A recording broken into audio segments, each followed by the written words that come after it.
Good evening. Welcome to the September 7th regular meeting of the Rockville Center Board of Education. Please rise for the pledge.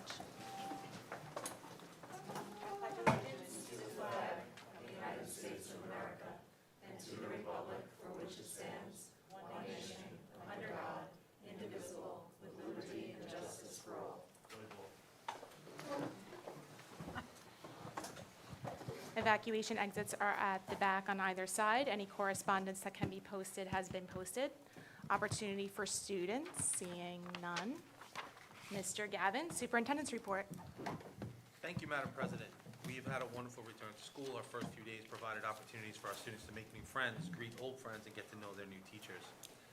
I can say that the staff was overjoyed to see the students again. We are excited to begin the 23-24 school year with the additional opportunities that we have created last year and with the support of the board and the community to allow our students to shine. We have new core classes, new elective classes, new teams to join, new clubs to explore. Rockville Center has always been able to combine excellence in the classroom with broad opportunities to enrich the whole child. We are thrilled to build off the momentum created last year, this year. In terms of capital upgrade, I wanted to provide the public with an update on our capital. Our field is in, our track is painted. The only thing that remains right now is lining the track appropriately. The liners work up and down the East Coast. They actually wanted to come on Monday and Tuesday, which would have caused us to delay even more middle school practice, which could have jeopardized the first games of the season. I've told the liners to come in October. We've arranged for them to come in October when it's a little bit easier, when we don't have to worry about delaying games for the first piece. So that's the only thing remaining on that particular project. The fence is done. The sign is set to be delivered next week and installed shortly thereafter. So we're hoping that the sign is delivered Monday or Tuesday, installed Wednesday or Thursday. So pretty much with the exception of painting of the one curb all the way along the far side fence by Lakeview, which we're also looking for a better price on, except for that, we are done. So that's great news. The roof is completed. They have some work to do in terms of some finished work to do, but the roof is completed.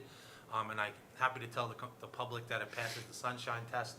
When you walk upstairs and you're in the attic, as the board can tell you, we no longer see the sun. So that's very good. We've also had a large amount of rain, heavy rain at times, and the roof has held. So we're really happy, at least initially. We know that the leaks at the middle school have been an ongoing issue, and we're happy to say that that is better. The other thing I have for the superintendent's report, I have, as the board knows, last year we allocated additional money to have some security upgrades, and we talked about the idea of hiring a new director of security. I would like to formally welcome Hearns Mitten as our new security director. Hearns.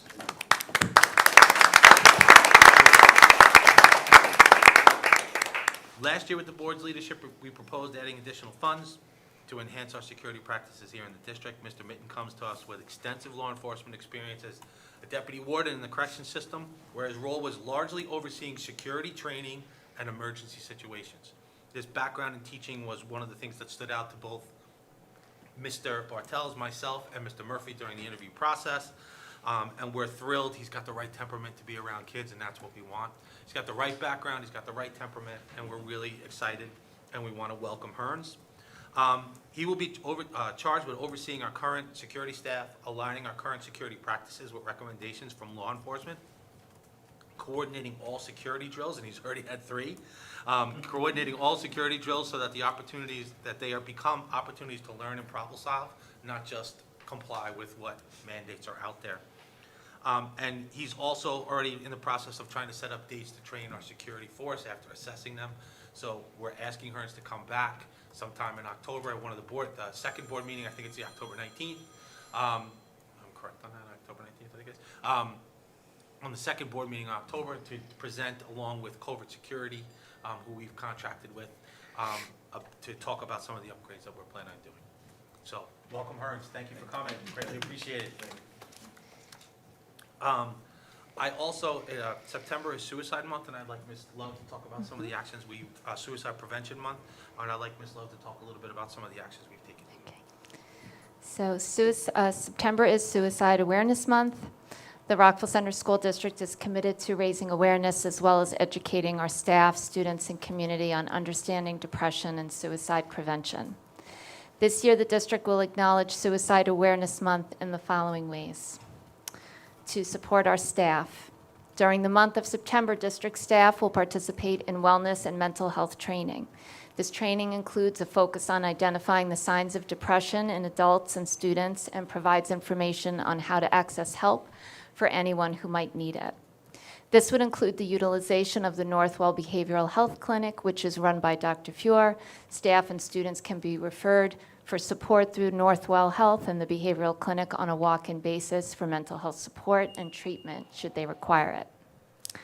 For our students. The students of the Rockville Center District benefit from receiving wellness and mental health support from our well-trained and compassionate social workers, guidance counselors, and psychologists, as well as our teachers and administration. The district has now officially expanded our SEL program, Sources of Strength, to all grades K through 12. At the elementary level, students benefit from the program being delivered and embedded into lessons spread out over the course of the school year.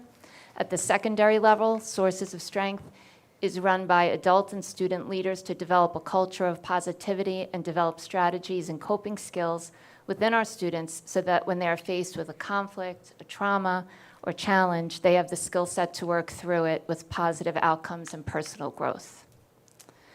And for our community, all community members are invited to and encouraged to attend the Suicide Awareness Forum to be held at the town of Hempstead on September 26th at 7 p.m. Our own Mr. John Murphy will be in attendance to speak about his experience with the Sources of Strength program and our suicide awareness initiatives. Additionally, posted on our district website mental health page is this information for the Suicide Crisis Hotline.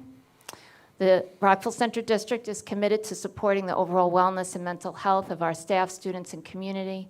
Please be on the alert for signs of depression and seek help immediately through the crisis hotline or your emergency room for anyone that you know or for yourself if you're suffering from depression or suicide ideation. Thank you. Thank you, Ms. Love. I also wanted to provide the public with an update about our American Sign Language course.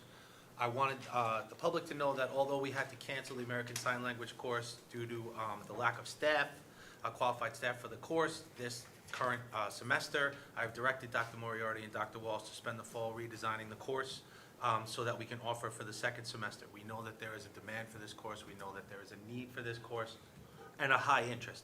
And what we didn't want to do was provide an option that didn't recognize and reward the kids for that interest. So we wanted to make sure that it was high quality. We're going to spend the time to redesign that class. I commend Dr. Walsh and the high school and Mr. Murphy as well for trying to locate the most qualified staff that we possibly could. As you can imagine, a qualified teacher in ASL is very difficult to find. So I wanted to remind us of that. Dr. Moriarty, would you talk a little bit about the new Teacher Institute that we held in late August, please? Yes. The new Teacher Institute successfully welcomed our newest educators to the district. After working with them for 3 days, it is evident that they are intelligent, creative, and talented educators who promise to add immense value to our district.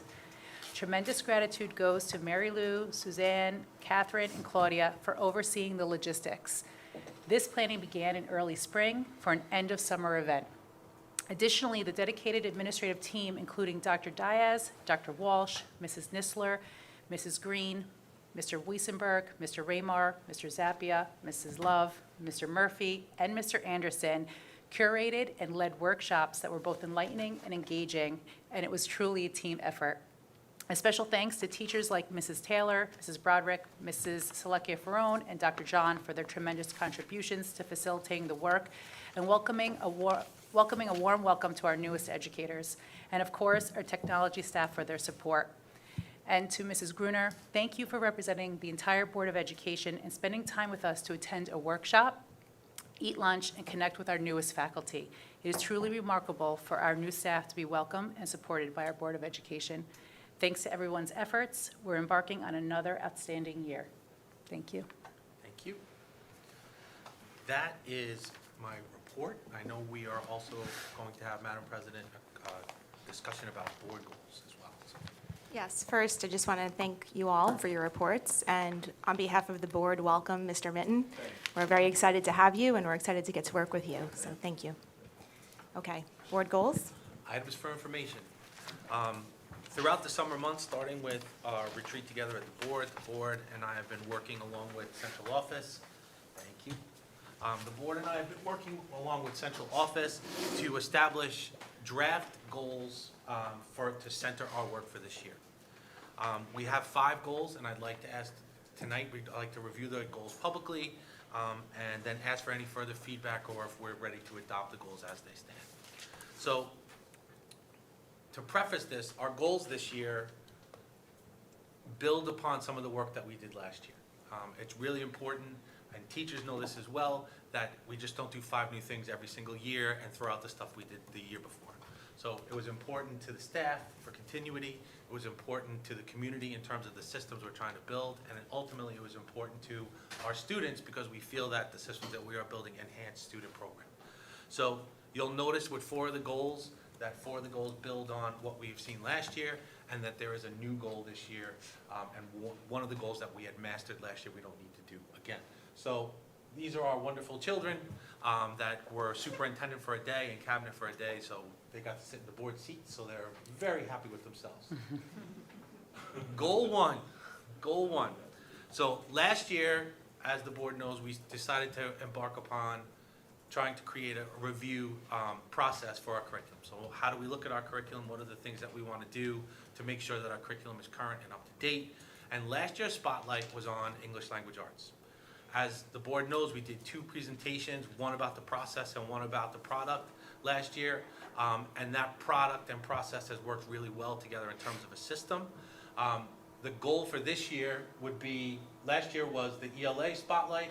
This year we'd like to look at math as our goal, but that doesn't mean ELA goes away. We still have more work to do. We have units to create in English language arts. So for this year, Dr. Moriarty's work gets a little bit more complicated as we're trying to juggle 2 major subjects. But we feel that the work we did last year, particularly the work that the teachers did this summer in writing curriculum and starting on the elementary units, has been really positive. So in terms of the first goal, it's to establish a 5-year curriculum review cycle for all district curriculum areas. Each one of the major subjects will be reviewed once every 5 years, with 1 year designated as a spotlight year for each of the 4 major subjects. And you can see the wording, ELA Year 1 Spotlight and Review Curriculum, 23-24, which is this year, Math Spotlight and Review Curriculum, ELA, Design and Develop New ELA units across the grade levels. Those are our goals for ELA. Okay? I'll go through all of them, and then if we have questions or anything that we want to change, we can talk there. The second piece that we have is, again, a continuation from the work we did last year. Last year we worked on the idea of multi-tiered support services, so MTSS process. So last year we had to establish a committee of administrators, faculty, and service providers to review the current status of our district plan for academic support programs and make recommendations for improvements for multi-tiered support services. Last year, we introduced the MTS framework with a committee. This was a collaborative effort with Ms. Love and Dr. Moriarty, so you had both the special education providers and service providers, but you also had the non-special education providers, like our reading teachers and our math support teachers, come together to talk about that framework. Again, as the board knows, we did 2 presentations on it, one to talk about the process and one to talk about the outcome. So last year, our goal was to introduce the framework. This year, it's really to design and implement progress monitoring systems. So progress monitoring, obviously, if we're trying to provide support for students, we want to monitor their progress with those supports so we can make appropriate, timely-based adjustments to instructional program. So for example, a typical time frame might be 6 weeks where we try a certain intervention. During that 6 weeks, we would have to have where the student is at on a particular skill. After 6 weeks, are they still there on that particular skill? Have they made an improvement? Has anything gotten worse? What are the new factors? So it's all part of the conversation and allowing the system to focus on the individual child and their individual needs. So again, our collaborative effort will be with Dr. Moriarty and with Ms. Love. On that effort, they'll be co-heading that particular goal. So that's our multi-tiered support services goal. Our third goal is also a continuation. Sorry. Did I miss one? Sorry. The other way. capital improvements. So, what? You want to go. All right, let me just do co-teaching. Okay, I'm just gonna do co-teaching, and that's what we're gonna do. So, co-teaching. So last year, the board committed 2 years ago to supporting the implementation of full-day co-teaching by hiring additional staff on the elementary level. That process was spearheaded by Ms. Love and Rebecca Taylor, who did 2 presentations to the board about not only the process for training the teachers, but then the outcomes at the end. This year, we're taking another big step and trying to put into place co-teaching at the secondary level. Again, it'll be spearheaded by Ms. Love and Ms. Taylor and some of our other people that will be working with our secondary teachers at the high school and the middle school to implement it. We've already started training. Tonight, you'll hear a little bit about the process that we've already started for co-teaching, and then we'll talk again at the end of the year about the product. Okay. Now let me see where we're at. Let me go back to this. Capital improvements, okay. So capital improvements. Last year, we wanted to identify some of the things that we needed. So we wanted to identify and implement capital improvements that support innovative educational and extracurricular programmatic enhancements. And this is an important piece. So not only do we want things aligned with the programs that we want in terms of how do our rooms look, what does our furniture look like, does it support the programs that we want to put in place. The other piece that we want to do is establish that cyclical system of repairs and maintenance with a budget cycle. So how do we do that? So, for example, Mr. Bartels and I were today talking about what is the age on all of our boilers. You know, when could we possibly foresee a boiler needing to be updated or changed? So we want to make sure that we keep in-depth cyclical repair systems, and we incorporate that into our capital line.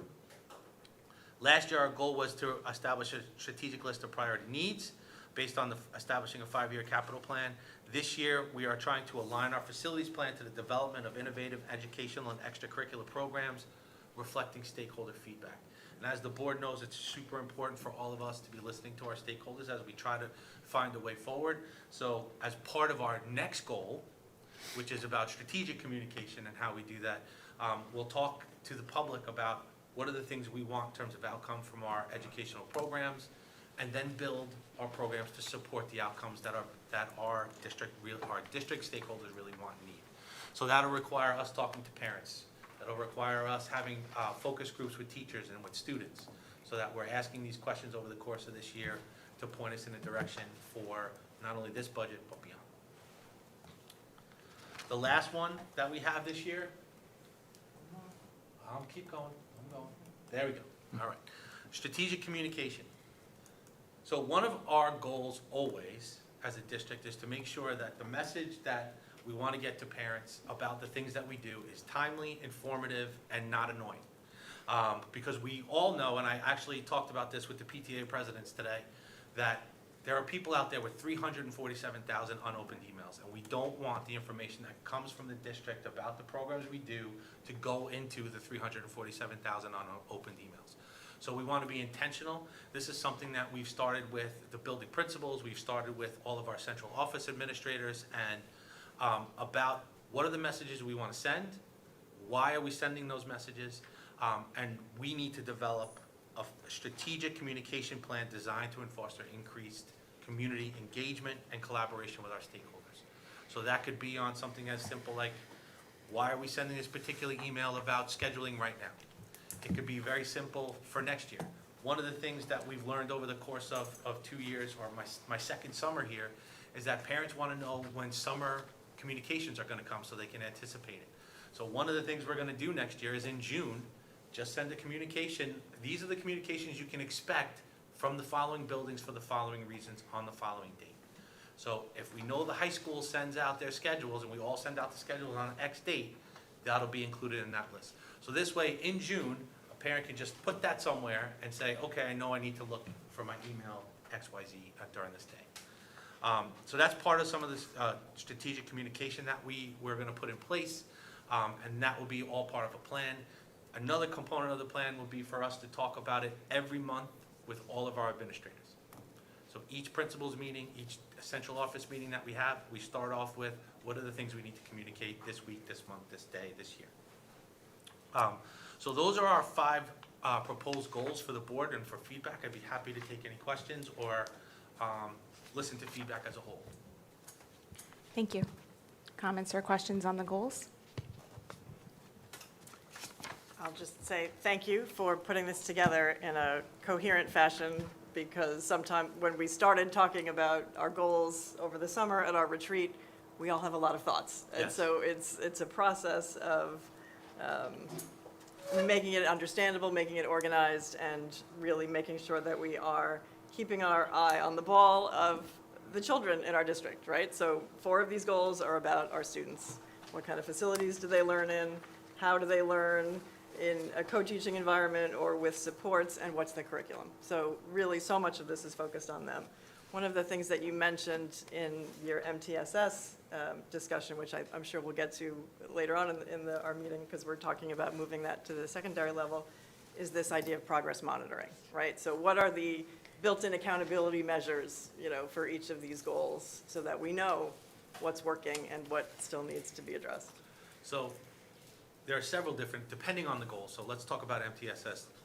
One of the things we would present to you would be what are the progress monitoring systems that we're using to keep track of students. So you would be able to see at the end of the year, when we've gone through with our committee, these are the progress monitoring, and this is how the system works, and this is the data that it yields, if that makes sense. In terms of curriculum, what would be the outcome? You would get a chance to not only see and experience some of the ELA units that we've developed, so that you can see some. I wouldn't give you all of them, but you could see see how the units are developed, how the units are sequential, and how they tie into different curricular areas. That would be number one. The second piece would be the accountability piece for the math spotlight here, which would be, we'll talk about the process that we're going to look at our math. That'll be a public discussion, and then we'll come back at the end with recommendations. So on the elementary level, are we happy with investigations, or do we think that's doesn't need to work? I'm not saying it's not working. I'm just saying, like, if that was something and they came back with a recommendation on that, that could potentially have budget impact as well. So we would want to make sure that we're presenting to the board and we're informing the public the entire time about some of the things that we want to put in place in math. In terms of strategic communication, one of the easiest piece would be for us to put together a plan and publicize that plan on our website. This is our strategic communication plan. That would be the deliverable. Right? That would be the deliverable for that piece. The other thing that we're putting together on that is more of a practical work piece for our administrators.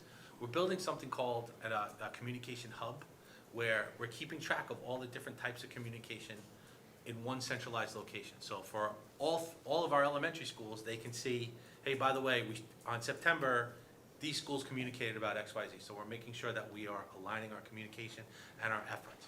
It also allows us then to keep a record of the things that we sent, why we sent it, and how is it aligned to the work that we want to do. That's the question that we want to ask all the time. How is this communication? Who needs to know it? Why do they need to know it? And what is the best medium from which to share that information? So there will also be a communication hub.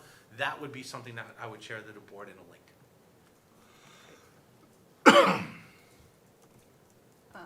I just wanted to say about the communication piece. So, I mean, I don't know if anyone's gone on the websites of the different schools, but already you can, I don't know, I find it a lot easier to just access the things that I want, so I appreciate that. That's been a source of frustration, I think, over the years, like just finding what you need. It's still a work in progress. Yeah, There's absolutely. that website has a ton of information. Lauren Reed has done a great job organizing it, but we are in the process now of taking a look at a systematic rebuild of it as well. So that's part of the communication tool. And I think what I've noticed, obviously I wasn't on the board last year, but the goals have sort of evolved. The ones you set last year have evolved, and I imagine the communication goal will evolve as well. I think part of it is the part about community engagement and collaboration. I think we need to tease out a little bit.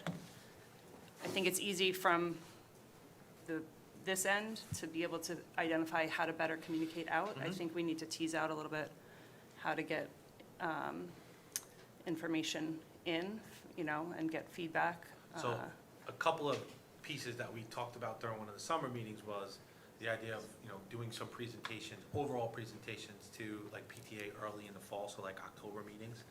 Then doing some focus group with students and teachers during November, hopefully engaging in a survey with all 3 stakeholders about what are the things that we want out of our school district? And ask a number of series of questions that'll help people align and try to identify their priorities. Take that data back, present it, hopefully sometime in January, if we have everything kind of wrapped up, at late in January, do that presentation. So this way, as we go forward and we build the budget, and as we go forward and make program recommendations, so these are the 3 new courses that we want to do, or something like that. As we go through that piece, then this way it's public, we talk about the things we do, and we've tried to engage our stakeholders in multimodal opportunities to share feedback.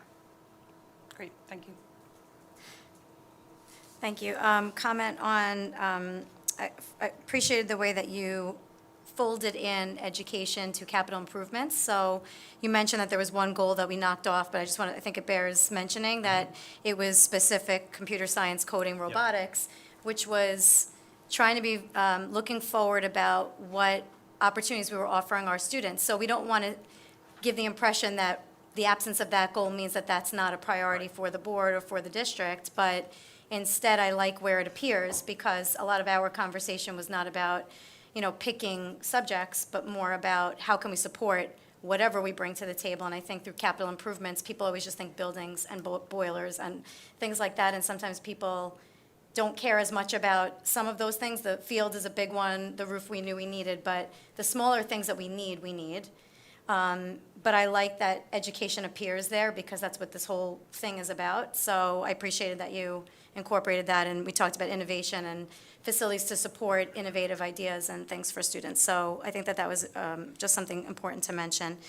I agree with Mrs. Gruner about communication. I think the taking in, so I'm curious about if you have a plan to do a climate survey again for Yeah. the students, and So- when you would do that. There'd be 2 different surveys. The first one would really be about what are the exit outcomes or what are the things that we want from our district. That would help us in terms of trying to find out, do our parents really want more computer science or some specific tangible outcome that we can incorporate into program design and facilities design, right? So at the same time, so that they're congruent. The other piece with that would be, what was the last part of that? I asked again? about the climate survey. We Climate had done survey, that yeah. early on in the climate year survey, last this year we did it, last Yeah. year we did it Early, early yeah. because I wanted the information Right. early so I can get to know the community. This year, we're doing the climate survey in the spring. Mm-hmm. So we'll send out, I believe it's like mid-April, like right around one of the breaks, that we send out the link and then we get the data back over the summer. That would be something that we would share, as part of like a summer retreat where we would talk about the response from the community. And then we'd be able to see in about 18 months, are there any tangible differences between the instrument? Did we get more response? That would be one question I would ask. Another question would be, do we see stability in how our community views us, or do we see variation or change? And if whatever that variation or change is, do we think we know what a reason we would be for that particular thing? So we are still planning on doing that survey. I plan on doing that survey as long as we have the support of the community and the board every year.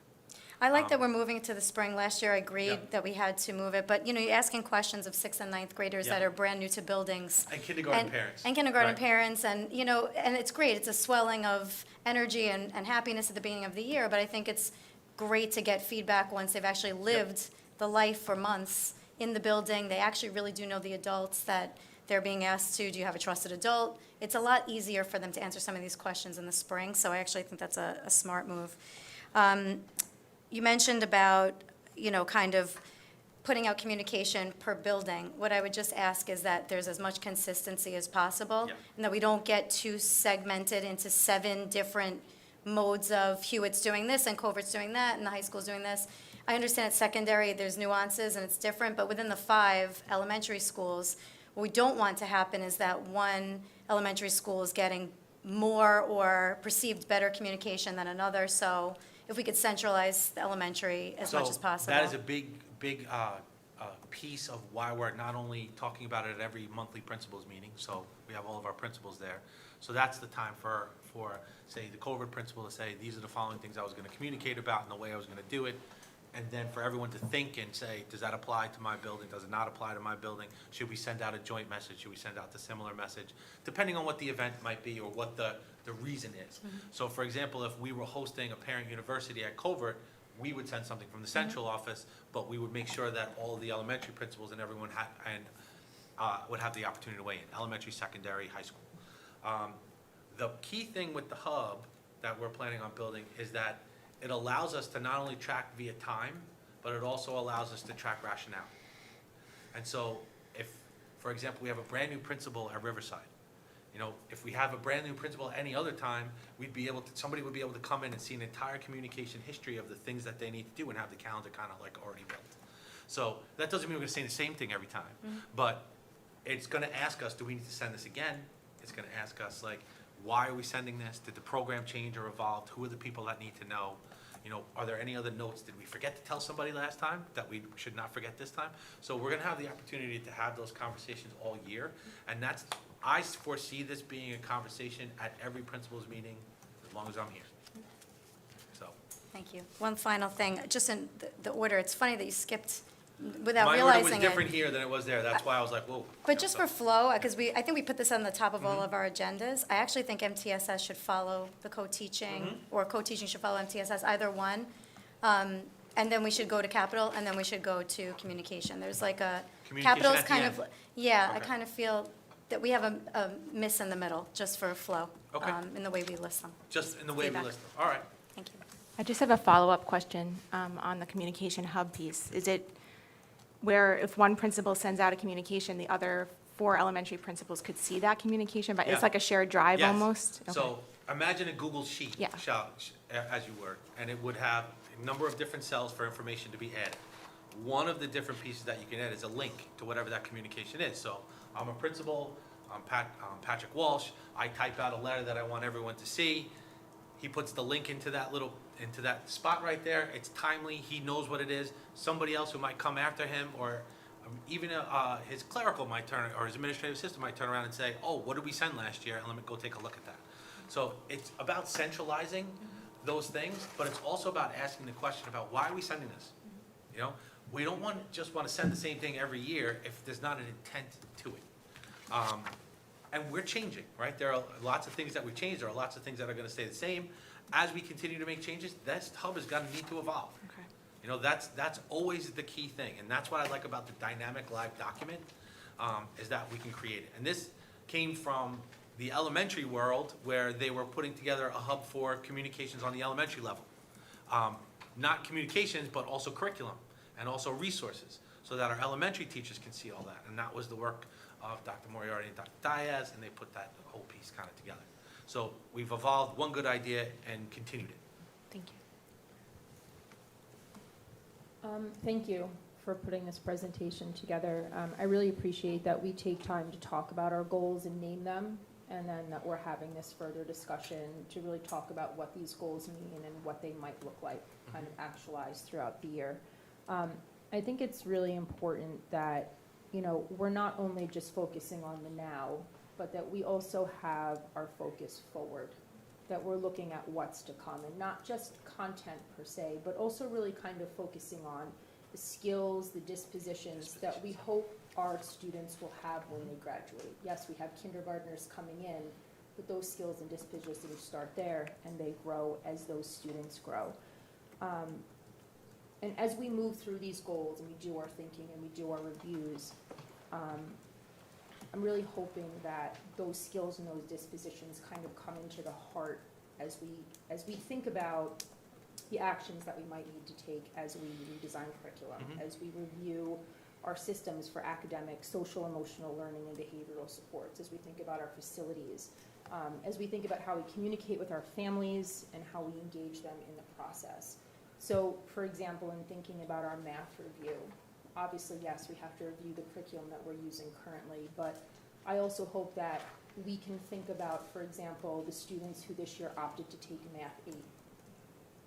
What will their trajectory look like for the student who between 8th grade and 11th grade decides they want to be an engineer, they want to go in the STEAM field? How are we making sure they can access calculus?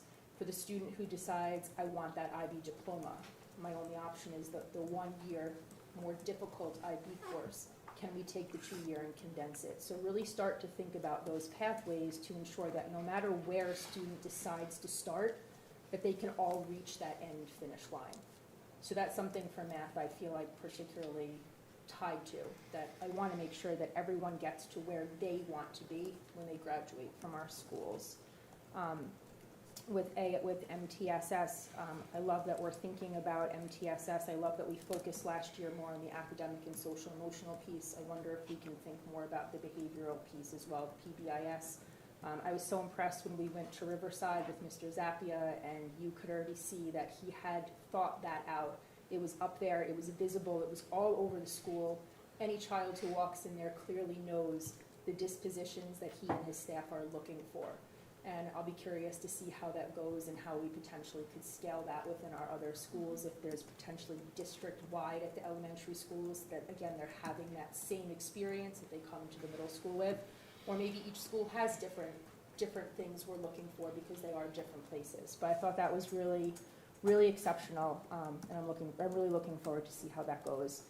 And then just regard with the facilities as well, again, cyclical repairs are always important, but again, looking to the future, most of our buildings were built 50 to 100 years ago. They were built for a traditional education system where it's kind of like the Industrial age. yeah, well, what am I thinking about social studies teachers? The line. Assembly Factory line. Assembly line, thank you. You're welcome.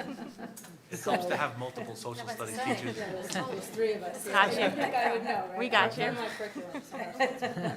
But really just thinking about what our spaces could be as we prepare students for the unknown, like for what is to come and what do we need to be able to prepare them to do. So those are really my only comments. I really am very happy with these goals, and I'm looking forward to seeing them come to fruition.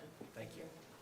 Thank you. So thank you for all our collective work as a board and in district administration, and I think we came up with some solid goals for the year, so thank you. To piggyback, I think it's important that everyone knows how much collaborative effort there was on this. This was a team effort. This was us talking about multiple different things and multiple different iterations, so it's greatly appreciated. Yes, makes a better product. I think for now, we're going to continue the flow, go into the co-teaching presentation, and then we'll go back to the policies, okay? Yep, Perfect. okay, Yep. thank you.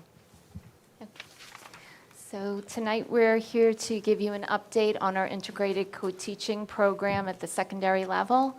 And I'm so happy that tonight, representing our secondary leadership team, which would include Dr. Walsh from the high school, Sheila McGinn, the principal of the middle school, and their assistant principals. We have with us Dr. Patrick Walsh, who will be working through this presentation with me tonight. So thank you so much for being here. So last year, we rolled out the elementary program. We were so excited, vested in that work, and while we were rolling that out and supporting our teachers at the elementary level, the secondary leadership team and myself were meeting weekly, or at the most every other week together, at the least every other week together, to really look at the secondary program and ask ourselves, look at its effectiveness, but also plan, knowing that our fifth graders would be moving up into this program. They would be used to having a teacher with them full-time. And at the secondary level, the special education teacher was in an ICT class every other day. Something that we identified with the program, with the support class, was that at times the support class might be taught by different teachers that might work with the students during the day, and sometimes the class might have students from different strands of ICT that might be in a support class. So where it was effective and students were getting support, we didn't feel that the classes were overpopulated by any means. They were relatively small, so the teachers were doing a really great job getting to everyone. There were some alignment concerns that we had with regards to how that was configured.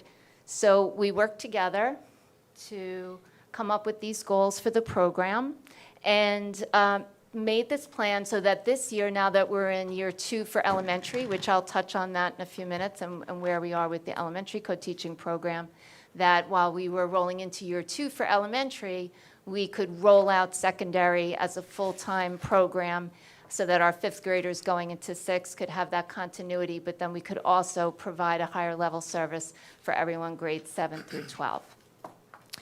So the program was increased. Again, there was from 50% to 100% of the time. If the class is identified as an integrated co-teaching class, there's a special education teacher and a general education teacher in the class every day. A main focus that we had was really looking at our staffing and our master scheduling and asking ourselves, are we making the most of the time that the teachers have when they're in the classroom, but also their planning time? So for example, let's say if I were an English teacher at the high school and I was a co-teacher, so I'm the special education teacher, I'm a co-teacher, I might be working with 2 different general ed English teachers. So possibly those are 2 different people to plan with, and then possibly my support class is another period to plan with, maybe with different students. So of course our goal was to look at the master schedule, revamp it, identify teachers on the special education side that could be married to content area that were their natural strengths, and if they were dual certified, aligned with their dual certification, but then pair them with one general ed teacher. So if I'm teaching 10th grade ELA, and then I'm with the same ELA general ed teacher, so I'm planning with one person, and we have the use of the time that when we're with the students is maximized, but also our planning time is maximized in the sense that now I know I'm planning with one person for ELA, and then when I have my support class, I have the same students that I was with during the day. And so it's a maximization all around for the direct instructional time, but also the planning time. Again, in doing that, it allows us to also maximize the use of the co-teaching models. Because again, when we're planning and we're looking at the students sitting in front of us, we can say, okay, I know I'm working with this one particular teacher. We can say, okay, in our class right now, we're very comfortable with station teaching. So we're going to really maximize this for this topic this week. We can maximize the models of co-teaching because we have this time, planning time together, that we can really focus in on what we want to do with our students for the week, as opposed to trying to plan with different people. And again, it's also personality based, what people are most comfortable with. As far as the models go, you're dealing with one person, you're working with them, you're maximizing the models of co-teaching, and we knew that we would see that growth as well by creating it this way. And so with the support class, what it looks like in a typical strand would be one special ed teacher has the humanities, typically it would be social studies and English. The other special ed teacher would have math and science, and they share all the students that they see during the day during the support period, and it's at the same time. So even if we have a strand of students that we're working with, the 2 special ed teachers, if let's say there's a big project in English that week, or if there's a math test coming up and we know the kids are struggling, we can allot that time that we have together to say, you know what, this week, today, we're going to focus a little bit more on math, and we can help each other work with all the students or break them up. So again, it's that use of time in the support class will allow us to help the students more. So those were really the highlights at the secondary level. We were able to create with both the middle and the high school, again, alignment, so that it looks very similar at the middle school and the high school, with the way that it's rolled out, the way the classes are aligned, the common planning time, the use of the support period, and the pairings of the teachers. And I know we've mentioned this before, the most amazing part to us when we worked on this was that we were able to accomplish all of this without really having to hire anyone. Any teachers that we hired in our department were due to retirements. So it just shows you that by moving the pieces and really working on the master's schedule in this way, we were able to maximize the amount of time the teachers with our students without even having to add staff. And that's really a testament to the dedication of the buildings, because I have to say the work really fell on them to create, really scrap the master schedule, start all over and recreate it from a completely different lens than what we've done in the past. So that's what the program looks like. I'm going to turn it over to Dr. Walsh and let him talk a little bit about the training and how we created that, and he can speak a little bit to that for you now. Great. Thank you, Ms. Love.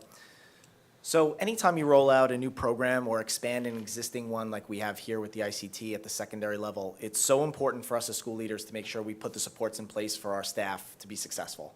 So we had worked very closely with Ms. Love over the last 6 months on figuring out the best way we can make sure that our staff are ready roll this out this September.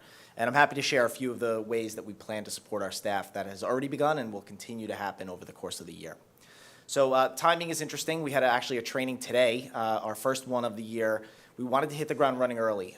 It's only the third day of school, but we have some teachers that are new to this program, and we wanted to make sure that they have the supports in place to be successful and feel comfortable with this new rollout. So we've partnered with a group of trainers that we did work with last year. The district administrators and building administrators got trained in March of last year. They were fantastic. Right away, we knew that this was a group that we really wanted to bring to our staff. They understood what it was like to be in the classroom, and they knew what practical skills were needed to be successful. So we were able to bring them in June before we left to give our teachers a little bit of a primer so that they had a little bit of a grasp of things before we went into the summer, so that when we came back in September, we were able to really hit the ground running. So they were here today working with our high school staff. They were here yesterday working with our middle school staff. So we're happy to report that those sessions went really well. Teachers, again, getting really good informative training on practical ways in which the ICT strategies can be used in their classroom. So we're really excited to see that start to take shape and take form over the course of the next weeks and months. But in addition to bringing in outside help, we knew it was important for us as school leaders to make sure we provided support within our buildings from an administrative lens. So we put together a plan where we made ourselves available on zero period once a month to have meetings with our ICT teachers to use it as a way to get feedback. How are things going, get a status report, ways in which we can provide additional support or resources, monitor the progress of the implementation to see if there are any tweaks or adjustments that need to be made to try to make sure that lines of communication were open so that we could have the pulse of how things were going within our buildings. So that was really important to us. We've also, again, through the help of Ms. Love, she's graciously volunteered her time to come to the buildings once a month and make herself available for our staff to speak with her about certain things within the co-teaching program. That will be one day a month, and then we'll follow that with building administration piggybacking off of that. So we wanted to show a cohesive, consistent, collaborative approach, both from central level and the building level, so that teachers knew that we were going to make ourselves available with this rollout, so that we wanted to know how we could help and make sure that the teachers had the skills that they needed, so ultimately the experience for students was as world-class as it could be. So that will be in addition to our regular monthly department meetings, where this topic will be a focus because it impacts so many departments: math, science, social studies, English, special ed. So those conversations about best practices will continue at our department meetings, and as well as daily conversations that we're having with our faculty. So we're excited about the support that we're giving our teachers here, because we know how valuable and important it is for the success of the program.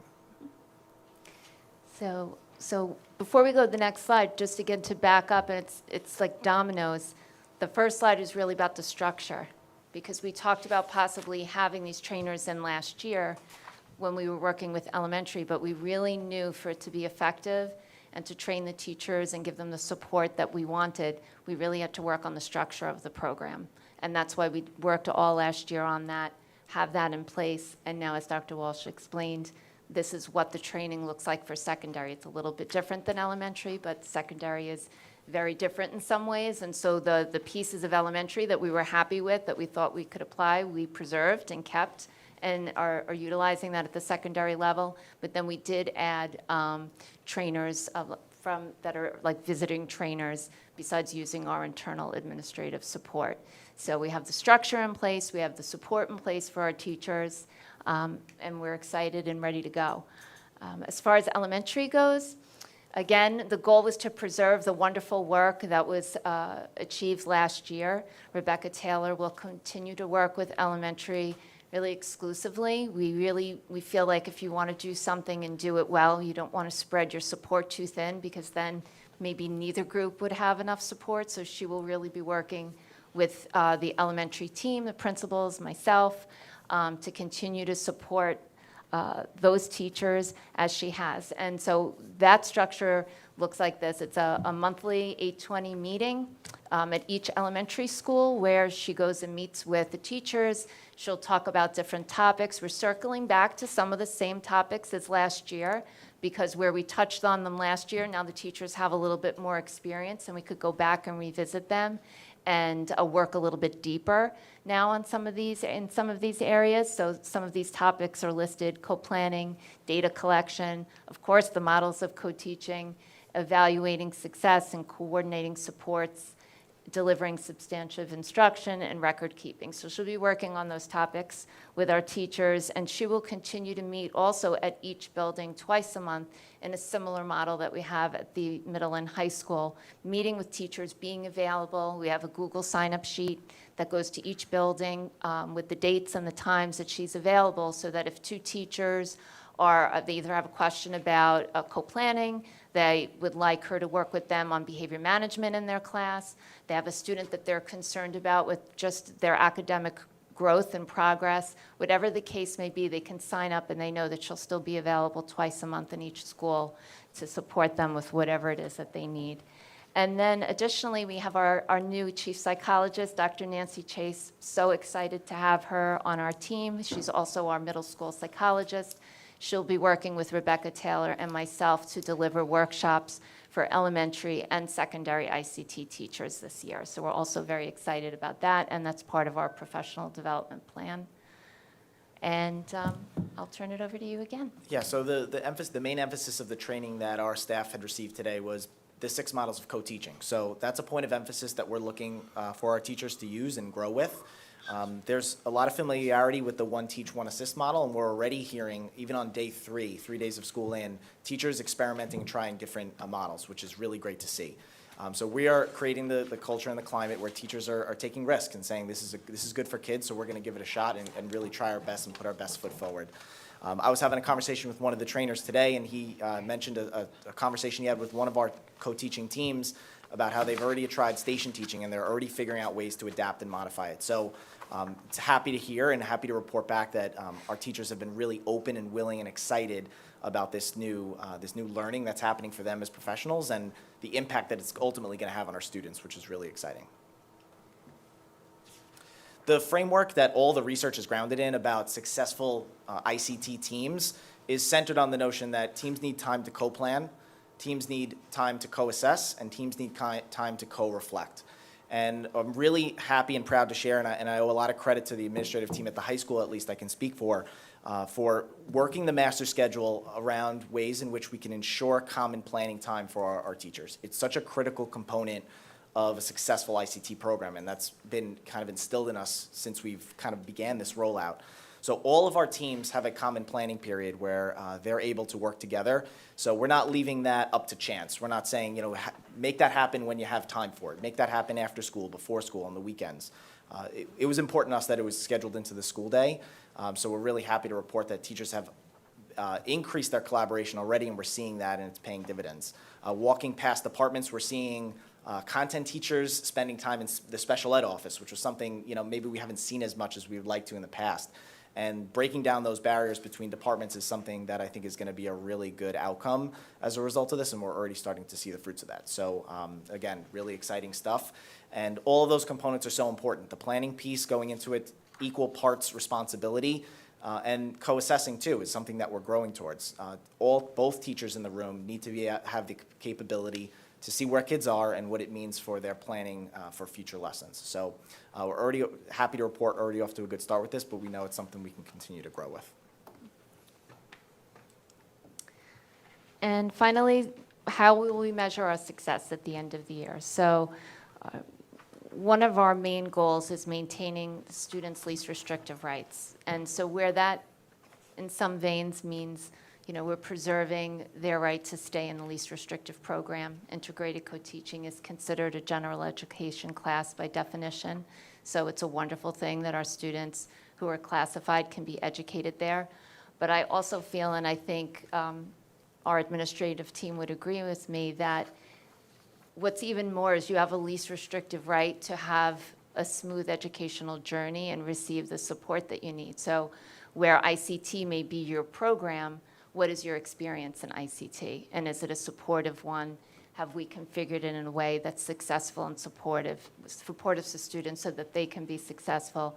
So for us, that's really the true meaning of least restrictive rights. So of course, that's a way that we'll measure success is to see how students do and that they're able to maintain in the ICT program. Of course, we want to see an increase in student performance outcomes and mastery in the various content areas and see them taking academic risks and putting themselves out there because they feel comfortable in their learning environment. We'd like to see a reduction in related service and extended school day and summer school programs. I think we see some evidence of that because when CSE meets, at times there are concerns if students have met their IEP goals, and sometimes to bridge a program where maybe the teacher is not as available. So if the teacher is in the classroom every other day, for example, perhaps we're recommending additional speech or reading services to sort of bridge that time and give kids the extra support that they need. So we did see a reduction in that at the elementary level, and we hope to see that at the secondary level as well, because that also frees students up to take electives and utilize their time, be able to be in the classroom throughout the day and not have pullouts. So of course we look forward to seeing that. Referrals to special education, although the referral rate at the secondary level is lower than at the elementary level, and of course that's typical, we would hope to see a reduction in that because of the level of support in the integrated co-teaching class for the general ed students who are in there. And again, we would like to see increase in the comfort of the journey for our students, develop integration and higher level thinking, and close the gap for literacy and math in particular for our students. And those are our goals. Dr. Walsh, would you like to add anything before we go? Yeah, just that it's, again, in the short time this year has been going, we've been really happy to see the response that we've gotten from teachers, the openness and willingness to try this and really look to improve their craft. So the energy is really positive, and we're really excited to see where this goes. And we're looking forward to seeing the outcomes ultimately for the students that are in those classrooms. I think are really going to benefit. Mm-hmm. And thank you so much for your work with me on this project. It's been really great working with you. Likewise, thank you. Thank you. Thank you very much. The visiting training, is that happening during the school day or after the school day? During. Okay. And we have how many more sessions lined up? I know you said it, but I missed it. Right now, we have one monthly Okay. through January, and we're going to assess as we go and likely add monthly through the end of the year. Okay. And how often are department meetings held? Department meetings are once a month after school. Okay. And thank you, Dr. Walsh. I know Ms. Love stated it, but it's no small feat to rebuild the master schedule through a different lens, to use Ms. Love's words, and it's very much appreciated because the co-planning time cannot be understated. This wouldn't be as effective if the teachers didn't have the time to co-plan. So thank you very much for doing that. You're welcome. Thank you. Comments or questions from the board? Yeah, I would echo that. Thank you for not just explaining it to us here tonight in terms that we can understand, those of us who don't live this in our professional lives, but to also all of the back end, right? Because you cannot have a successful experience in front of students without that back end planning time. And so you have really explained that to me in a way that makes a lot of sense.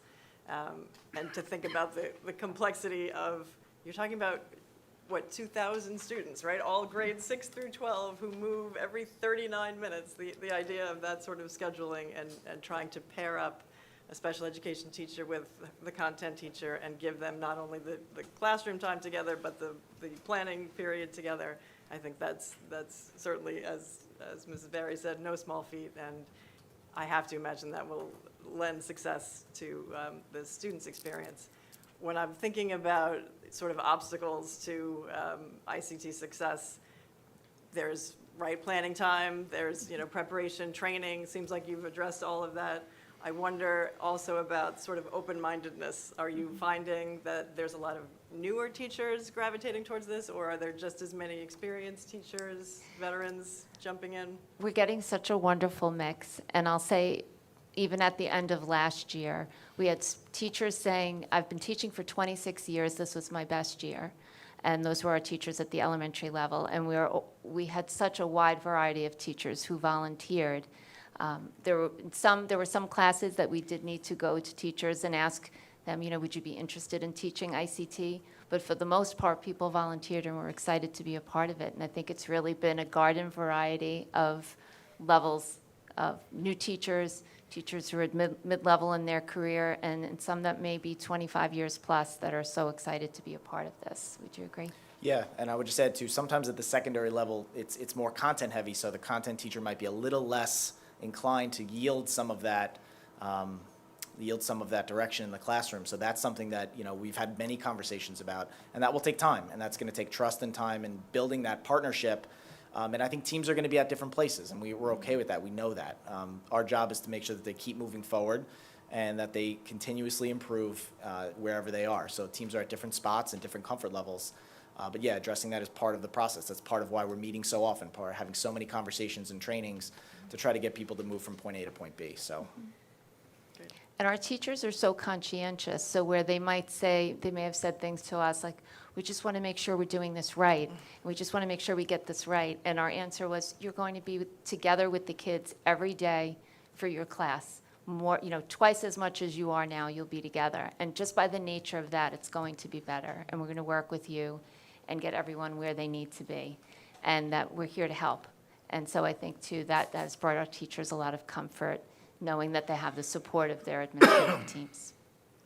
Right, and I'm sure it's also thinking about, you know, something that we've always done, which is ensure that all of our learners have access to a high-quality curriculum, right? However we need to help our students access that, that's the goal. And so this is another tool that we can use in our toolbox to make sure that we're providing that access. One of the things, Ms. Love, that you mentioned earlier about rolling out the elementary level was that you were pleased that it hadn't seemed like any classes were overcrowded. Are you finding that same sort of distribution and numbers shaking out in these secondary levels? Yeah, we're not seeing any situations where we have classes that we're overly concerned about too high of a class size. So we're able to keep them at a manageable size. The ratios are appropriate as well too in terms of number of IEP students with an IEP, with the number of gen ed students. So I think we're happy with the way the numbers shake out as far as class size for this program. Yeah, for both the ICT sections and the support classes, both. Good. Yeah, it's important to keep that balance. Right?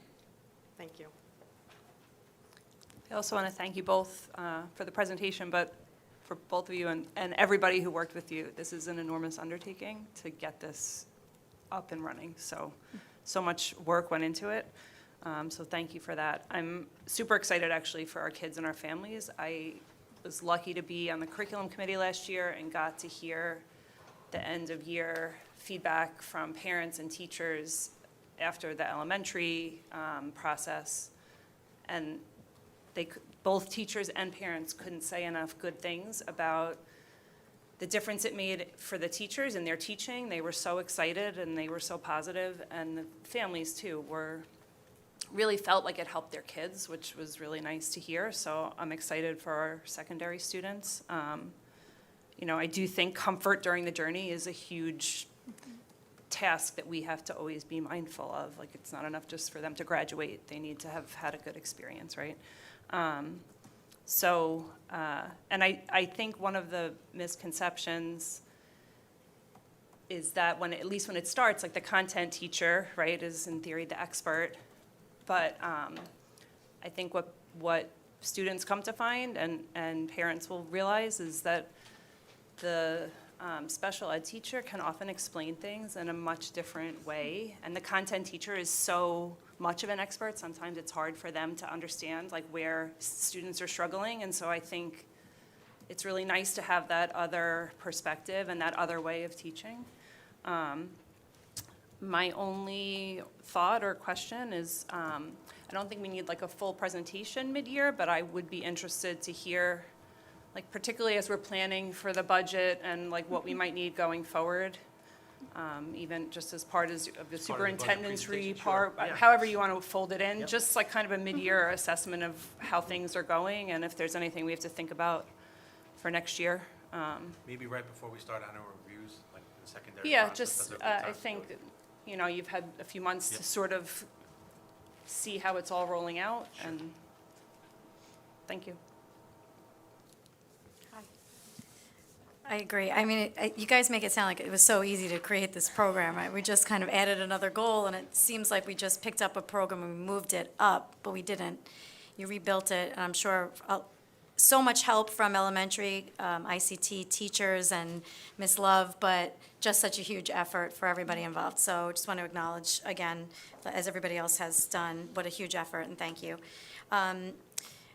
When we started our RISE program, we didn't have a home for them at the middle school originally, right, because we weren't there yet. And so then we built it as we went. So I liken this to that, and I appreciated so much what you said about making sure that our fifth grade students had that same succession and continuity. If we had only kept it at the elementary level, we would not have created that pathway for the students. We would have taken them so far and then had a very harsh transition for sixth grade. So I really appreciate that you not only said it, but that you thought that way, because we should be always thinking about who our students are and what we're offering them, and making sure we always can offer them what we have built for them. So I think that was really something that made such a difference for me here with the secondary. Two questions I had. One was about assessments and rubrics. I see that on the slide here, we're talking about teachers co-designing those things together, and just taking that thought process about elementary and secondary. Is there any crossover of meeting of the minds so that some of our fourth and fifth grade students have an idea of what those assessments and rubrics look like, and is there continuity into the sixth and seventh grade levels so that it's not so harsh of a transition? I'm curious if those conversations will happen as the year goes on.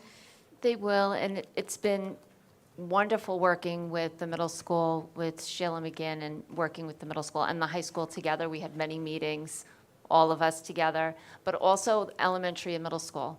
And particularly, with CSE, the wonderful part about CSE is we meet on every child every year. So particularly fifth to sixth, any transition year, we do double work, double meetings, make sure that the staff who are inheriting the students know who they are, know what they're used to, and so that we're aligning the transition for them so it's not a culture shock. So I do have great confidence that at the middle school, they're very familiar with the students that they received from elementary, and that as instructors and principals, we work together even at our principal meetings to talk about things just like this so that the students have a smooth transition. And then we do have the benefit with these meetings that we have, in that we have the current fifth grade special and general ed teacher. We have the teachers who are inheriting them, as well as the guidance counselor, the psychologist from both buildings, and of course, the parent. So it really allows for these conversations to happen through all these different lenses, meetings with administrators, meetings with teachers, and then our CSE. I appreciate that, and I know for parents, that's always such a large source of anxiety about those transitions, whether they're happening, from buildings levels or whatever. So we've created this pathway. I think that education and making them feel that there is that continuity and to help the transition. So I would just ask that when we revisit that in the spring, maybe we can get a picture of what that transition conversation looks like, so that we can understand how parents are being communicated to that are making jumps in buildings or levels, or even in and out of the program.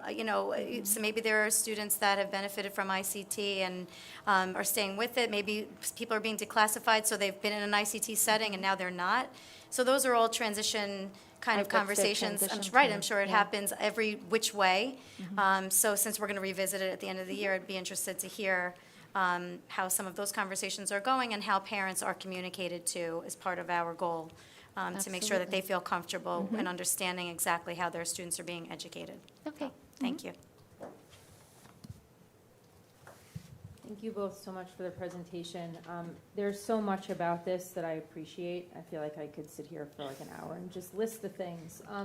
But some of the highlights for me, being a teacher who works in an ICT model and really understanding the nuance of what you're asking teachers to do.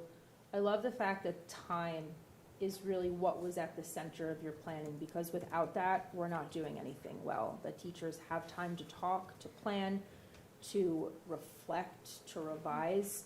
I think that's the impotence for success right there, is just building in that time. I also like the fact that because teachers have time, we are breaking down walls, we're seeing teachers together more, and I think that models for students as well. Some of these, again, dispositions, like being a communicator, being a collaborator, they're seeing their teachers doing this actively, they're seeing them reflect actively, and then move in with that process. So I think that's really great. I wonder, there's a couple of just wonders that I had going along with this, like with regards to talking about facilities. I know flexible seating is one thing that we started this year. I wonder if the ICT rooms become a priority for that. You know, if we're asking teachers to do parallel teaching and I have stationary desks that take 5 minutes to move and there's only 39 minutes in my period, it becomes really hard to do that. Many of our classrooms are small. Parallel teaching is hard. Flex seating helps us with that. Same with your station teaching and some of those other models. So that's something that I wonder about, if that can kind of become a priority in those classrooms when we know that ICT is taking place.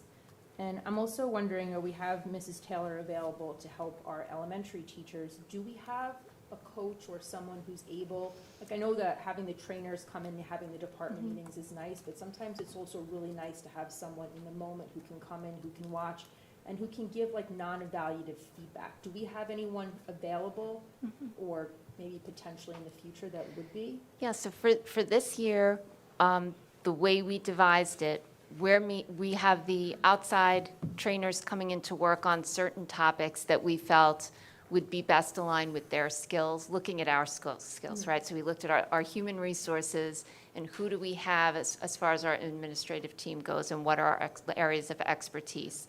And so we have the outside trainers coming in.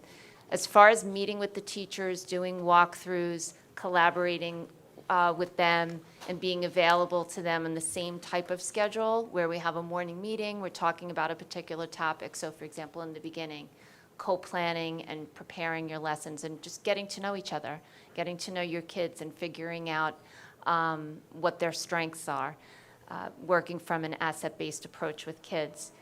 That would be a topic for our morning meeting. And then the 2 days a month where we're available for them to sign up and meet with us.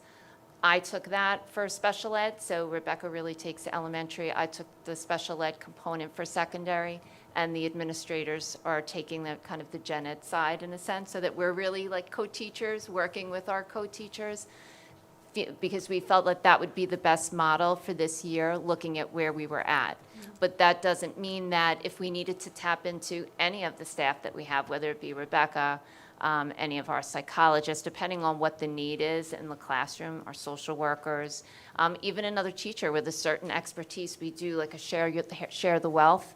So if we have a situation in a classroom where we think a teacher would benefit from going and watching another ICT class, in certain cases, it doesn't really matter if you're a 7th grade teacher visiting a 4th grade class. It's looking at the model and a particular instructional approach.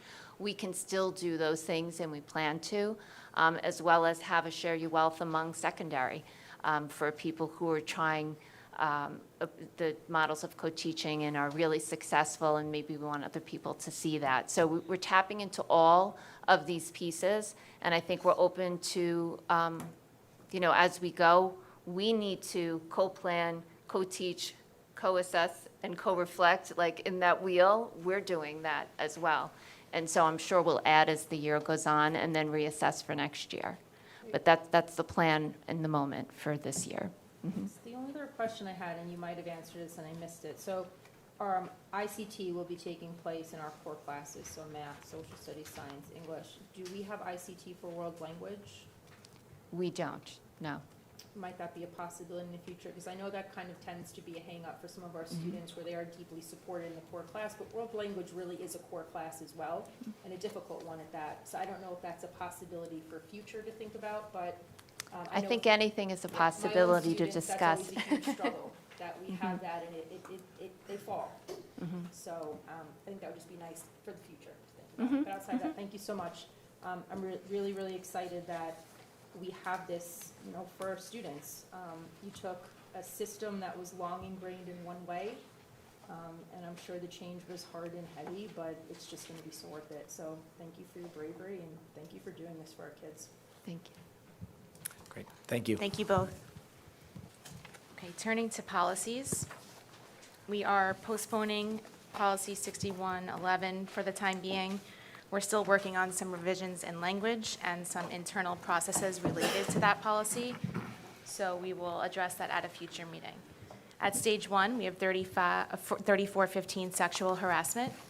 This comes to us from Aries 1. We have to change language, basically striking what was adopted as our current policy. Mr. Barnowski, do you want to just explain the revisions, please?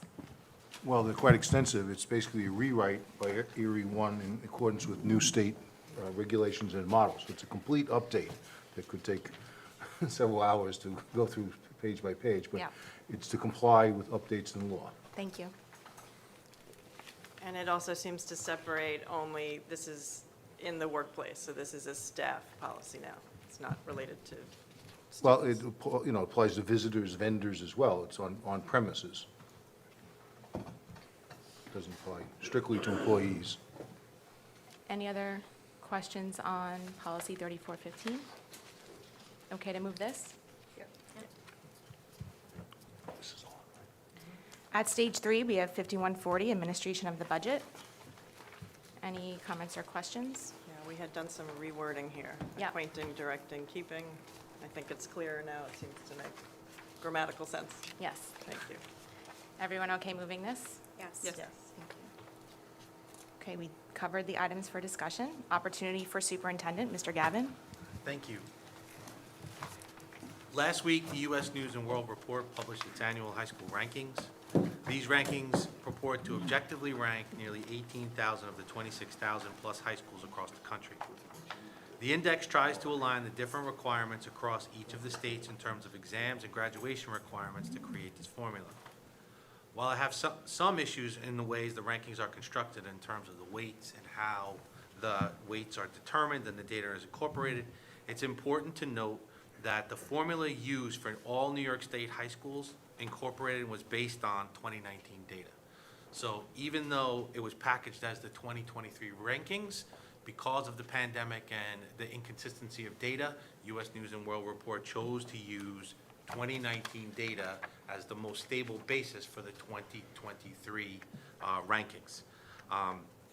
The kids that were seniors in 2019 have graduated and are either working right now or in graduate school. So for me, the 2023 ranking, repackaging four-year-old data as the 2023 rankings is not exactly something that I think we should bear a lot on. For example, their methods also created some anomalies. There was a high school, I won't name which, that scored 100% on college readiness. So that sounds like kids are ready to go to college, but they only graduated 75% of their students. So there are some inconsistencies in the data. There are some of the things that we need to talk about. I know Mr. Murphy has done in-depth explorations of the rankings in the past, along with Mr. Moss, and we've asked him to take a look at that.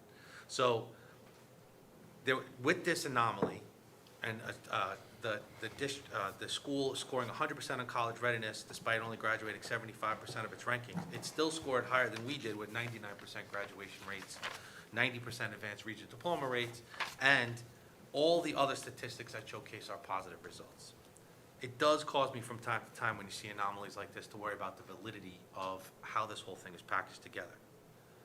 But even though I have my questions about the rankings, and do they really fully capture what we want out of our high school and what we want for our high school student experience, I know and acknowledge that we have work to do.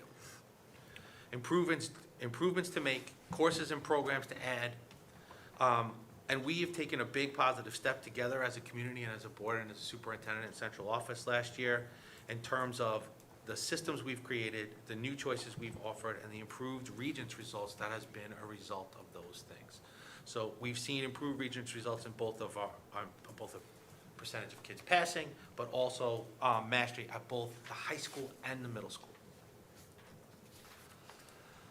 I encourage our residents that have questions about the results to attend, watch, or view the high school data presentation to the board on November 16th of this year, where we will talk about the results that we have achieved and talk about the action steps that we will take as a result of analyzing the data and learning together.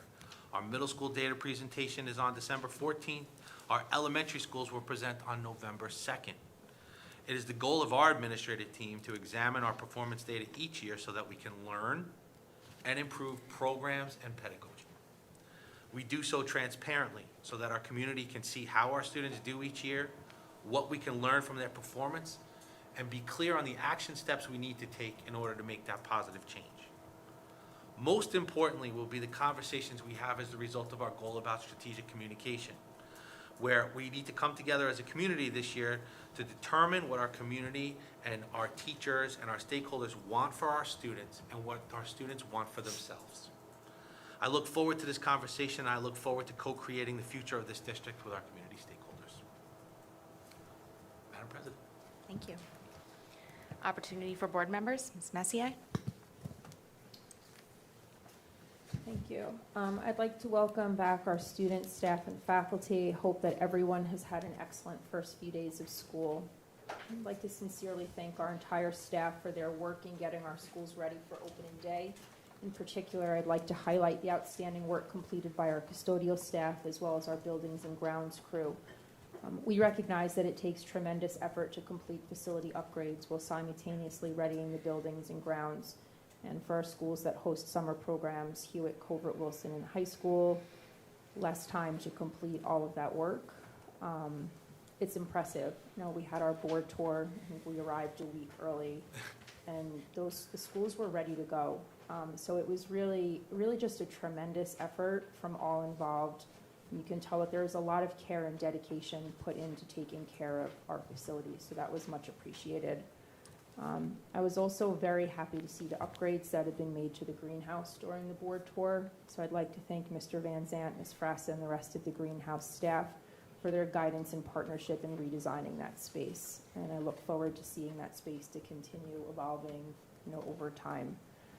I'd also like to thank Dr. Moriarty and her team for spearheading a redesign of many of our other classroom spaces across the district.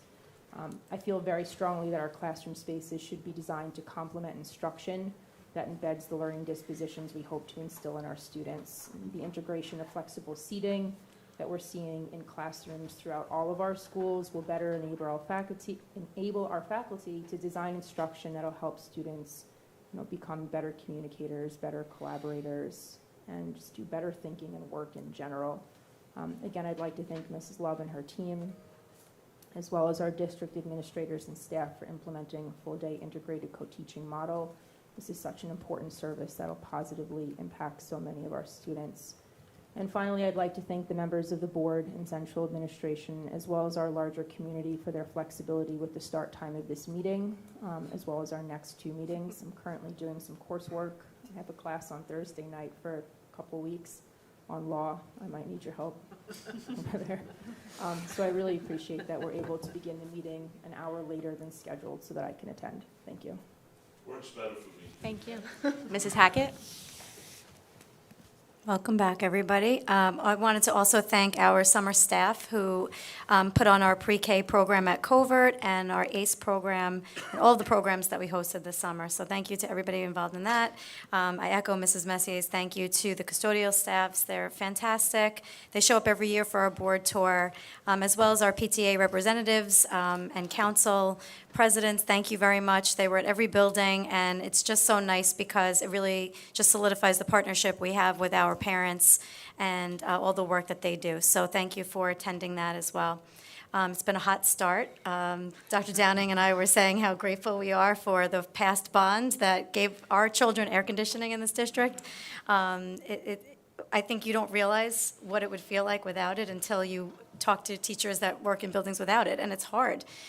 So I know sports have been kind of held off this week, and we haven't had the exact same start we hoped for, but hopefully next week we're back in full swing and we're back to normal and doing what we're supposed to do.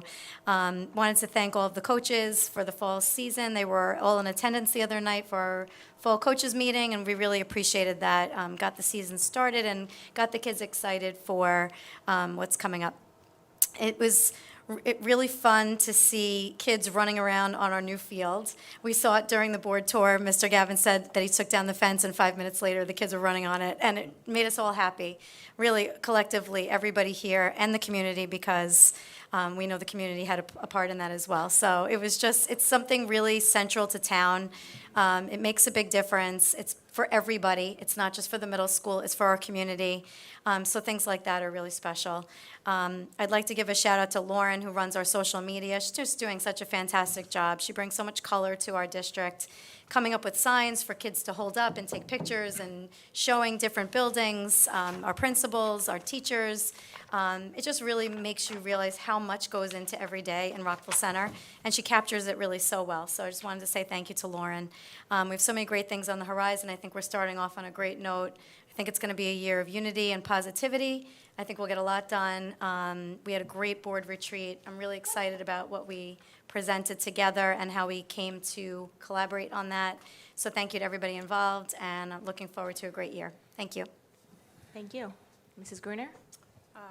Hi, I'd also like to thank everybody who worked so hard this summer. Bears repeating, from the custodial maintenance staff to the teachers who were doing all their planning and administrators. Like, it really hasn't been a summer off if you really think about what's been going on behind the scenes.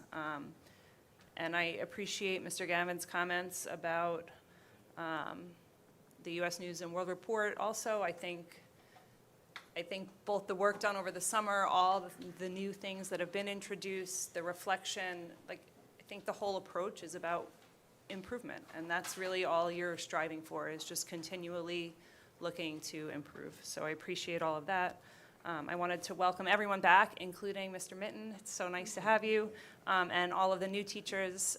It really was nice to be at the New Teacher Institute. It was, the energy in the room was great. It was, the teachers are super excited to be here. It was really nice to have that new school year feeling, and I'm looking forward to seeing, the work that's being done. And lastly, I just wanted to say, it feels like the school year is already like 3 weeks in. Like, things are off and running. I don't know, just judging by my own house. So, good luck to all the families dealing with the craziness of September. It'll be October before we know it. Thank you. Thank you. Dr. Downing? Thank you, and welcome back to everyone. I echo everyone's thanks to everyone who was involved with keeping our buildings operating and getting them ready for back to school. Thank you to Mrs. Celeberti and Mrs. Flanagan for organizing our board tour. Thanks to the principals who invited us in, and I agree, the new field at the middle school looks great. The new roof might be less obvious, but it is also great. So thank you for everyone who was involved in getting those large projects done. Thanks also to Ms. Love, Dr. Walsh, Ms. McGinn, and, as to your point, all of the teachers who are revisiting their sort of pedagogical approaches, right? Whether it's been 1 year or 26 years, it is something to really reflect on and to know that it is appreciated. Welcome also to Mr. Mitten. We are really looking forward to learning from you and your expertise. Safety is always paramount on all of our minds, and it was the topic of a lot of discussion up in Albany. A few of us from the board went up to a leadership and education event sponsored by the New York State School Board Association, and it's on all of us to keep everyone connected to our district as safe as possible. So we look forward to hearing more from you. We also, while we were up in Albany, heard a little bit from the New York State Commission on Graduation Requirements that some changes may be coming down at some point during the fall. I'm sure our district leaders are anxiously awaiting that, and we'll look forward to seeing what that brings. Another focus up in Albany was mental health, as always, is a focus for us, and we certainly hope that our students and our families are continuing to access the resources and the counselors that are available. I'm looking forward to continuing to work on our goals, and I hope all of our students and families have a great school year. Thank you. It's hard going last, but I will say, the board tour day, it's hard to put into words. It's the culmination of a lot of work on behalf of so many of our staff members. And we start at about 8 a.m., and then we start here at the high school, and then we get on this bus, and it travels around the district, and we get to see and meet with our building principals and the head custodians, and it's a day to be proud of all of the work that was accomplished. So thank you, and yes, we were a week early, so it was even extra impressive this year that the turnaround was so quick. and we are very much appreciative of that. The buildings were ready to welcome our students and our staff members back. And I am wishing all of our students and their families, our faculty and staff, a healthy and happy year full of learning. Thank you so much. Opportunity for visitors. The public is reminded to address questions or remarks to the board through its president. It's requested to refrain from making any direct references to students or staff members that could be considered critical of their performance or their character. Such references to individual students or staff members are inappropriate in a public forum and should instead be conducted in private conversation with appropriate members of the staff. The public is asked to state their name and address when they come to the mic, and please limit your comments to 3 minutes.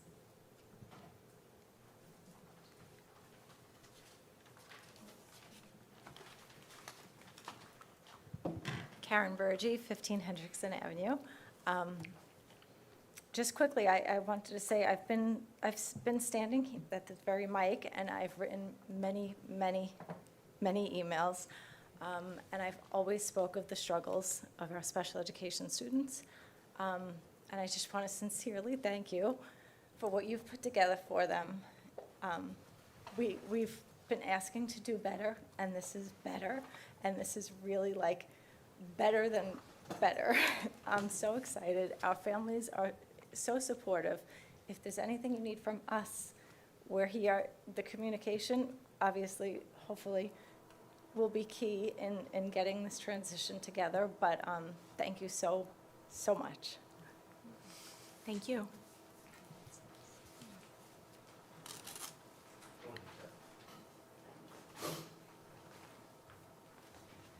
Hi, everybody. Thanks for the opportunity to speak with you. My name is Kathy Baxley. I'm a trustee from the Village of Rockville Center, and I am the liaison from the village to the school district. I'm here to share some information, exciting information, in my opinion, regarding an upcoming event. September is Suicide Prevention Month, and I'm excited to tell you about a partnership we have formed between several entities. Town of Hempstead Supervisor Don Clavin and Councilwoman Laura Ryder, in conjunction with the Ryan Patrick O'Shea Foundation, will be holding a suicide prevention and awareness forum at the Town of Hempstead Pavilion on Tuesday, September 26th at 5:30 p.m. The forum's purpose is to recognize in our towns and our villages, especially for our children and young adults, the need to create an increase in mental health awareness, to educate the community to prevent suicide, to support those in crisis, and to end the destructive behavior of suicide. I'm pleased to share with you that representatives from this school district, both administrators and students, from the Oceanside School District, from the Rockville Center Police Department, and from the O'Shea Foundation will be speaking at this forum about sources of strength and about ASSIST, which is a specialized training for police officers, and all that is being done to bring awareness to mental health and to open the dialogue. The Town of Hempstead will be mailing out an informational flyer to all residents in the next week or so with details, and I hope you will spread the word to faculty, families, and students to join us to support the work the foundation and the school district have done to support and educate our children in grades K through 12. This is the first time that they're recognizing September in this way, and it's just amazing to me. And I've been working along with Mr. O'Shea with Laura Ryder's office and Supervisor Don's, Clavin's office, thank you, to, because when he calls, he says, it's Don. So we're very excited about this, and we have so many people that are excited to come and talk about all that's being done, not just in Rockville Center, but all over. And the Town of Hempstead is the largest township in the United States of America. So this is big. We're really excited. So it's a great collaboration between so many different entities, including the village, and we're looking forward to it. So you will all, if you live in the Town of Hempstead, you're going to get a mailing with it. We just approved it today. It looks great. And I hope that you'll be there to join us. And then I just want to say on a personal note, or on the village side, however, the field looks awesome. It's just like a showpiece when you drive down Lakeview, so thank you. And I haven't been to a board meeting in a couple of years. My kids are out of the school district, but everything that I've seen is incredible. So it's just, it looks great. So thank you. Thank you. Very much. Thank you.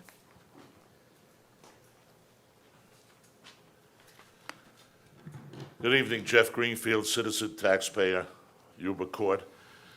Mr. Gavin, thank you for the capital budget update on the capital project. It does look great, but were we under or over budget?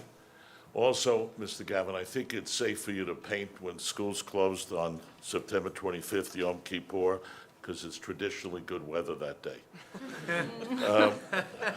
I'm glad you touched upon what people talk about, the rankings, and I still remember my favorite college course, How to Lie with Statistics, and U.S. News and World Report has proven year in and year out not to be a credible source, but it's disheartening to me when I see Valley Stream ranked better than Southside and Rockville Center. Welcome to our new security chief.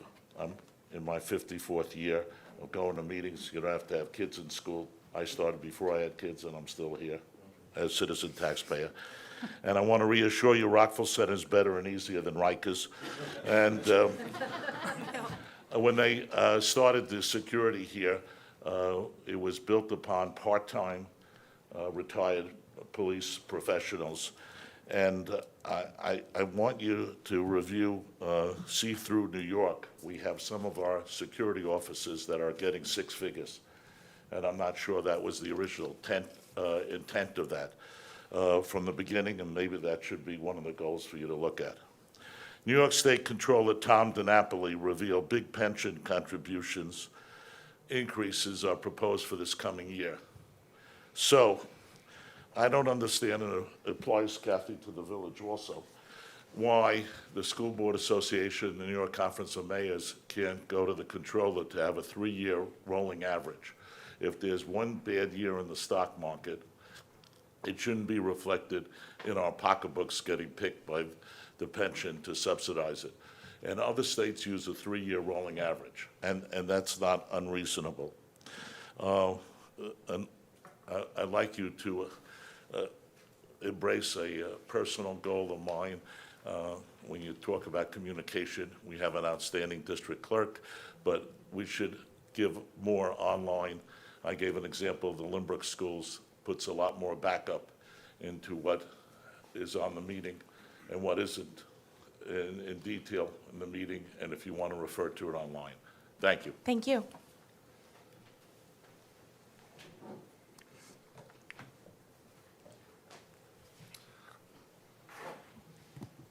Good evening, everybody. John O'Shea, 164 South Center Avenue. I'm here tonight because it is Suicide Awareness Month. Everything you talked about tonight, amazing. The district is moving in a great direction. You talk a lot about tying education into everything. Education is the best prevention for suicide.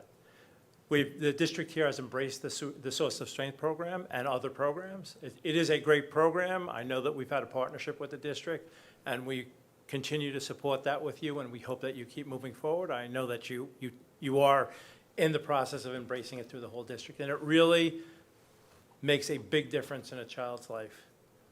It makes the difference of, I'm going to say, it's life and death for some people. So it's so important. Talk saves lives, education saves lives, and the Source of Strength program gives that power to people, or gives them the tools to find that power to ask for help. I have 2 questions, or 3 questions of the district. On the mental health tab on the website, you still refer to the Long Island Crisis Center number there. That's kind of been changing throughout the industry, as you'll call it. 988 is the number that people are trying to incorporate, where everybody goes to that number. It's simple for a child to remember that number. If they're anywhere, they can kind of register that number.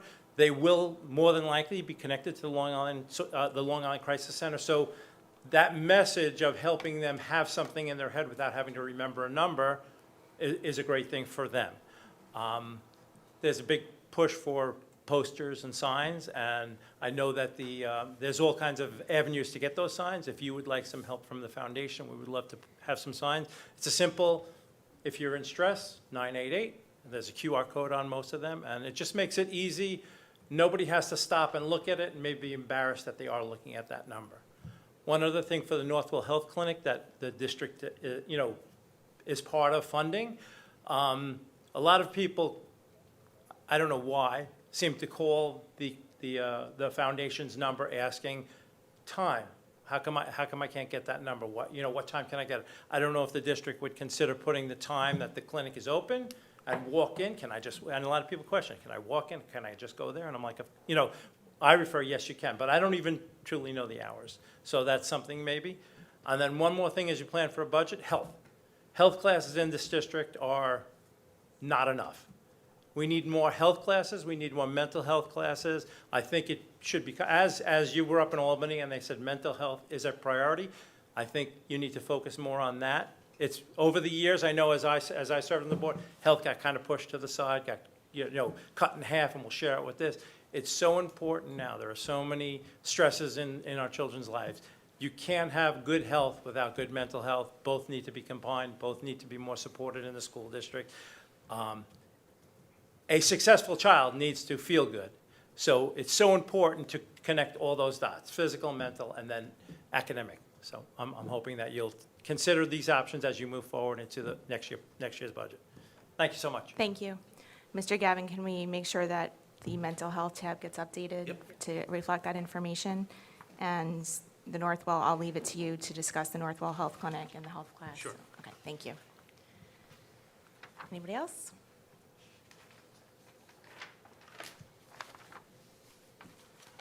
Okay. Can I have a motion to approve the minutes as listed on the agenda? So moved. Second? Second. Any questions? All in favor? Aye. Can I have a motion to approve financial reports as listed on the agenda? So moved. Second? Second. Any questions? All in favor? Aye. Can I have a motion to approve receipt of financial reports as listed on the agenda? So moved. Second? Second. Any questions? All in favor? Aye. Items for action, number 1, we have Area 11 Director election. We have 3 candidates. So I'm going to name the first one, and then just by a show of hands, if the trustees can show which one they are supporting, and if we have consensus, then we can read a resolution. If not, then the Board of Education may not be formally endorsing any of the 3 candidates. So the first candidate is Charmise Desire. Desiree? Okay. I think we're good. You're done. That's a consensus. There we go. That is a consensus. So do I read the resolution now? Yes. Yes, okay. Yes, please. Resolved that the Rockville Center United Free School District Board of Education cast a vote for Charmise Desiree for the position of Area 11 Director of the New York State School Boards Association Board of Directors for the term January 1st, 2024 through December 31st, 2025. May I have a motion? So moved. Second? Second. All in favor? Aye. Thank you. Can I have a motion to approve items for action 2 through 9? So moved. Second? Second. Any questions? All in favor? Aye. Can I have a motion to return to executive session to discuss the employment history of a particular person and seek advice of counsel? So moved. Second? Second. All in favor? Aye. Thank you, everyone. Have a good evening.